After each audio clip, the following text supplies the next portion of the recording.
श्रीमद् भगवत गीता चौथा अध्याय ज्ञान कर्म संन्यास योग। श्री कृष्ण बोले, मैंने इस अविनाशी योग को सूर्य से कहा था।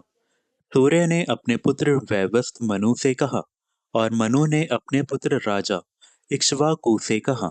हे परम तप अर्जुन, इस प्रकार परंपरा से प्राप्त इस योग को राजश्रीय ऋषियों ने जाना, किंतु उसके बाद वह योग बहुत काल से इस पृथ्वी लोक में लुप्त प्राय हो गया।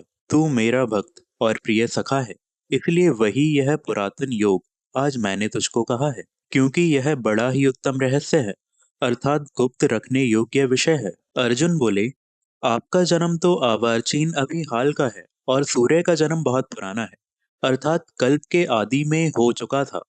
तब मैं इस बात को कैसे समझूं कि आप ही ने कल्प के आदि में सूर्य से यह योग कहा था। श्री कृष्ण बोले, हे परम तप अर्जुन, मेरे और तेरे बहुत से जन्म हो चुके हैं। उन सबको तू नहीं जानता, किंतु मैं जानता हूँ।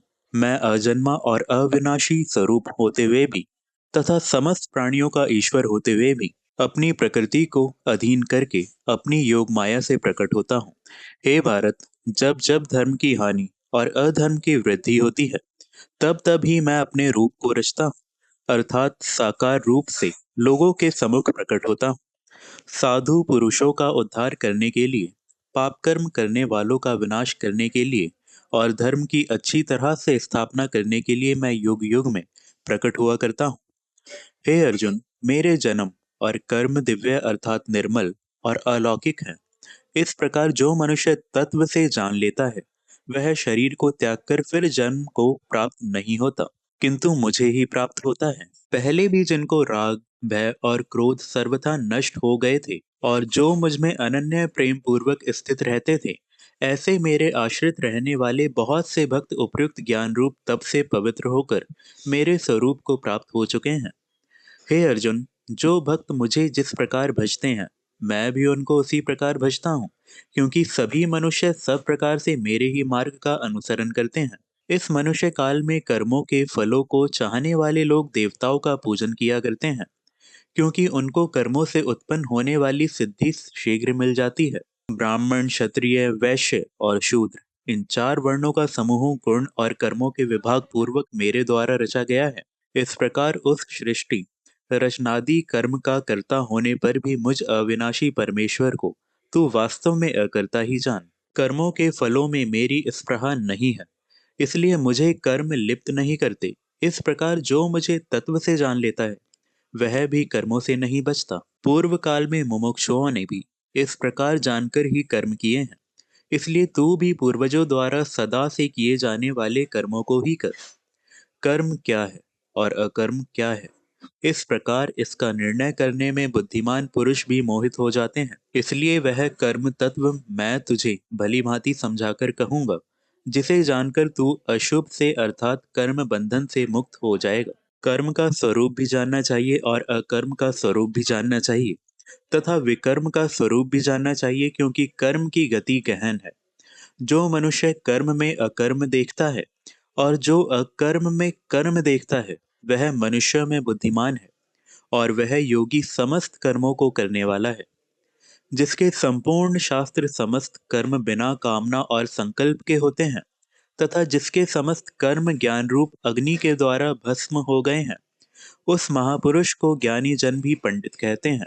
जो पुरुष समस्त कर्मों में और उनके फल में आसक्ति का सर्वथा त्याग करके संसार के आश्रय से रहित हो गया है और परमात्मा में नित्य तृप्त है, वह कर्मों में भली भांति बरतता हुआ भी वास्तव में कुछ भी नहीं करता।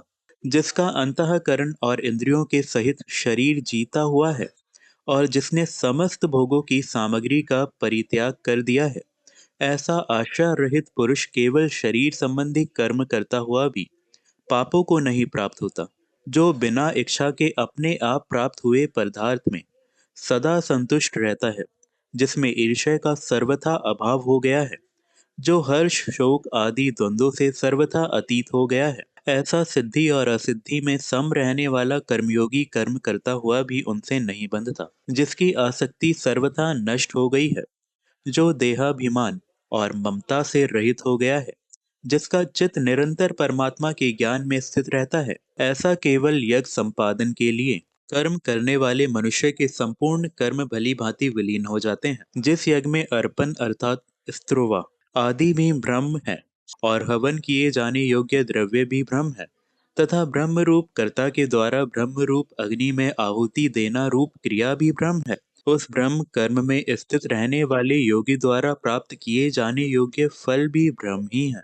दूसरे योगीजन देवताओं के पूजन रूप यज्ञ का ही भली भांति अनुष्ठान किया करते हैं और अन्य योगीजन पर ब्रह्मा परमात्मा रूप अग्नि में अभेद दर्शन रूप यज्ञ के द्वारा ही आत्म रूप यज्ञ का हवन किया करते हैं। अन्य योगीजन श्रोत्र आदि समस्त इंद्रियों को संयम रूप अग्नि योग में हवन किया करते हैं और दूसरे योगी लोग शब्दादि समस्त विषयों के इंद्रिय रूप अग्नि योग में हवन किया करते हैं। दूसरे योगी जन इंद्रियों की संपूर्ण क्रियाओं को और प्राणों को समस्त क्रियाओं को ज्ञान से प्रकाशित आत्म संयम योग रूप अग्नि में हवन किया करते हैं। कई पुरुष द्रव्य संबंधी यज्ञ करने वाले हैं, कितने ही तपस्या रूप यज्ञ करने वाले हैं तथा दूसरे कितने ही योग रूप यज्ञ करने वाले हैं। कितने ही अहिंसादि तीक्ष्ण व्रतों से युक्त यत्नशील पुरुष स्वाध्याय रूप ज्ञान यज्ञ करने वाले हैं। दूसरे कितने ही योगीजन अपान वायु में प्राण वायु को हवन करते हैं। वैसे ही अन्य योगीजन प्राण वायु में अपान वायु को हवन करते हैं तथा अन्य कितने ही नियमित आहार करने वाले प्राणायाम प्रायण पुरुष प्राण और अपना की गति को रोककर प्राणों को प्राणों में ही हवन किया करते हैं। ये सभी साधक यज्ञों द्वारा पापों का नाश कर देने वाले और यज्ञों को जानने वाले हैं। हे कुरुक्षेत्र अर्जुन, यज्ञ से बचे हुए अमृत का अनुभव करने वाले योगीजन सनातन पर ब्रह्म परमात्मा को प्राप्त होते हैं और यज्ञ न करने वाले पुरुष के लिए तो यह मनुष्य लोक भी सुखदायक नहीं है, फिर परलोक कैसे सुखदायक हो सकता है। इसी प्रकार और भी बहुत तरह के यज्ञ वेद की वाणी में विस्तार से कहे गए हैं।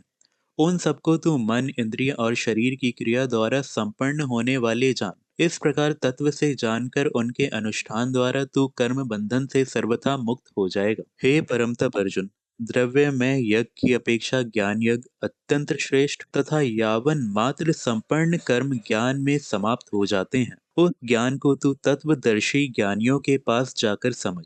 उनको भली भांति दंडवत प्रणाम करने से, उनकी सेवा करने से और कपट छोड़कर सरलता पूर्वक प्रश्न करने से वे परमात्मा तत्व को भली भांति जानने वाले ज्ञानी महात्मा तुझे उस तत्व ज्ञान का उपदेश करेंगे, जिसको जानकर फिर तू इस प्रकार मोह को नहीं प्राप्त होगा।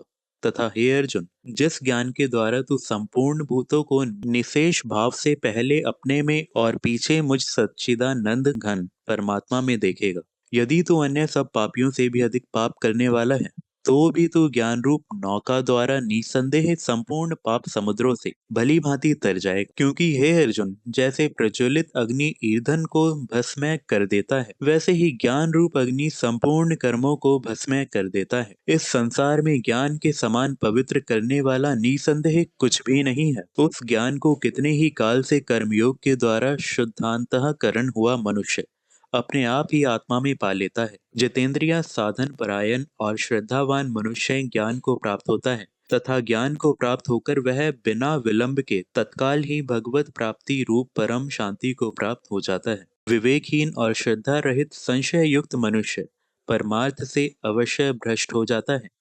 ऐसे संशय युक्त मनुष्य के लिए ना यह लोक है, ना परलोक है और ना सुख ही है।